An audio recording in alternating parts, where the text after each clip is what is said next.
Hi team, I wanted to make this video to go over Planning Center and just any questions or common questions that I've been asked, or just some basic tips as far as Planning Center goes. I just wanted to put all the information out there, that way we had somewhere to put it.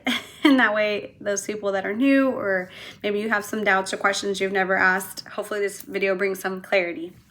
So first, what is Planning Center? Planning Center is our scheduling app, but it is also where we keep our order of service. For musicians, for vocalists, it's where we go to practice. For production, it's where we just get to know who's doing what and what part of the service. Cues and everything will be all on Planning Center. So it is a very important app you're going to want to download and keep handy if you're brand new to the team or brand new to the church. If you are new to the church or new to the team, you will get an email sent to you with the email that you provided that is going to ask you to reset your password or to create a password for Planning Center. Once you've done that, I recommend you download the app from your app store. And once you do that, you can log in using those credentials that you created when you got the email. Once you've done that, you're going to be able to see if you've been scheduled and all the information for the service. So for this video, I'm going to use my phone right next to me instead of screen recording.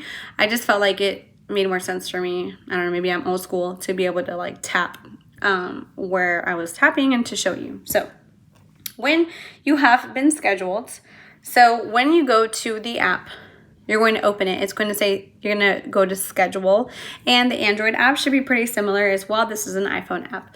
Right here, these are all green. Check green, because I have agreed to serve on those Sundays. If there's a Sunday that I have not agreed with, or that is still pending, please do so. Please accept or decline early in the week, or when you receive and some people love to accept as soon as they get it, and I truly appreciate that. If you do it Thursday, Friday, Saturday before Sunday, I am low-key stressing, hoping that you're going to accept. So if you can do that, that would be great. Because if not, I'm literally left wondering if you're going to be there. So once you do that, you're going to see an option to accept or decline. If you decline and I was expecting you to accept, please just send me a text. You can put it on the app too. It's going to ask you for a reason, but you don't necessarily have to do that. You can just send me a text. That would be really helpful.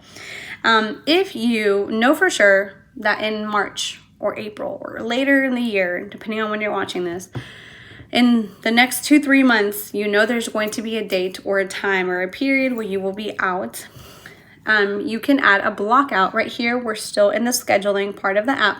You can add a block out right there. You tap it, and if you have your family listed, it's going to ask you who is blocking out, and you select the date, and it does ask you to put a reason. You don't have to, but if you want to, you can. Once you're done, you're going to hit the check mark here at the top. It's going to send it to me. I'm going to get an email and a notification on Planning Center to letting me know. I'm going to discard. I also recommend having your notifications turned on for this app, just because I do send updates, sometimes changes to the service, and it's good to be able to have it and be ready. So let's talk about what we see on a given Sunday. So I'm going to click on January 19th. It's going to pop up the service, the order of service. So I'm going to go here. I'm going to stay here for the most part where it says order.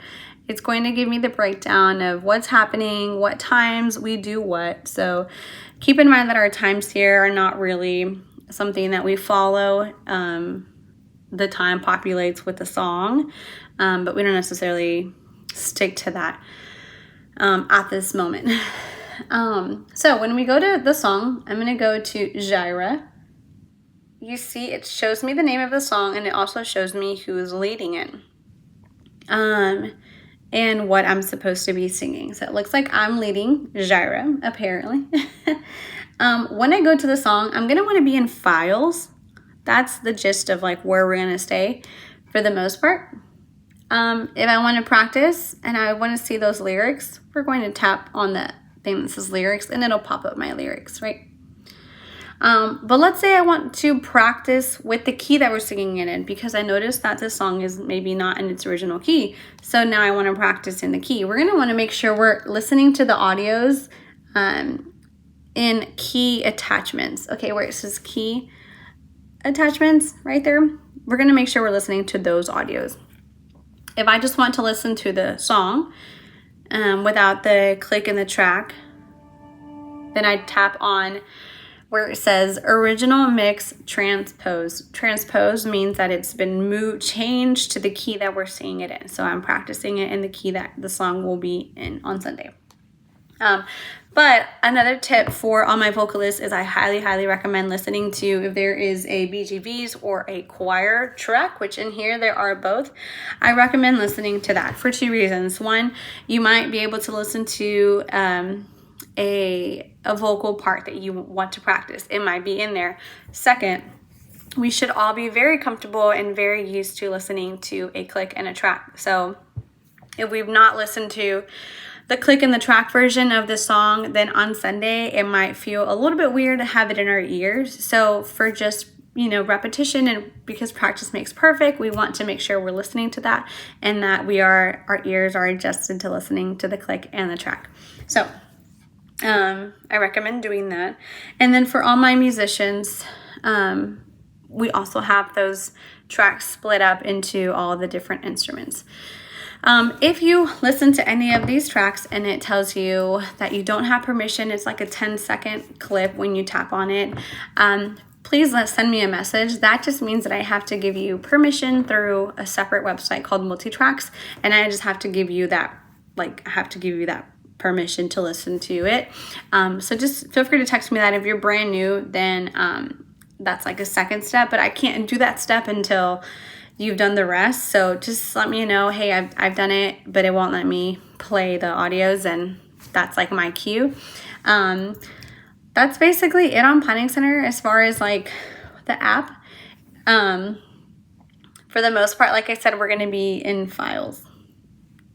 And that's where all the good stuff is, all the juicy stuff is. Feel free to send me a message if you have any other questions or concerns.